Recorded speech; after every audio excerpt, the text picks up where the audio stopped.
In this example, we're going to actually approximate the mass of the Earth using mg, actually. Okay, so approximate the mass of the Earth. So here is my Earth, and we're standing on it, and we have some mass mb, or mass of a ball or something.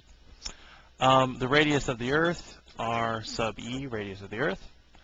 Now, the force on this mass, on the surface of the Earth, we know that that force is m times g.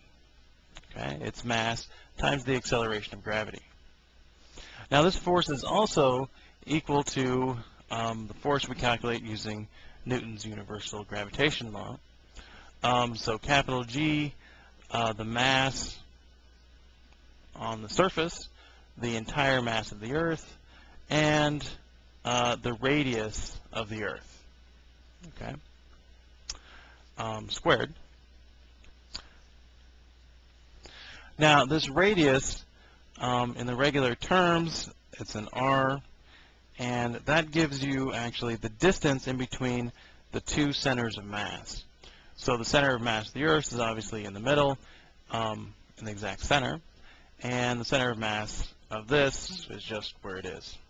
Okay, so the distance in between them is just going to be the radius of the Earth, basically.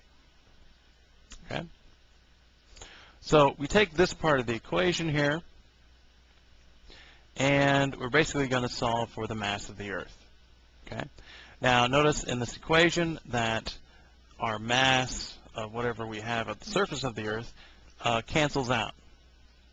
Okay, so we don't actually need to know what that is. We solve this, we get the mass of the Earth is equal to the radius of the Earth squared times the acceleration of gravity at the surface over our gravitational constant, large g. Okay. The radius of the Earth, we look up, 6.38 times 10 to the 6 meters. Be sure to square that. The acceleration of gravity and our gravitational constant. Okay, we plug those into our calculators, and we get that the mass of the Earth is about 5.98 times 10 to the 24th kilograms. And if we were again to go look in the front of our books, we would find that this is indeed the approximate mass of the Earth. And actually, doing it this way, you could actually figure out the mass of other planets or other heavenly bodies.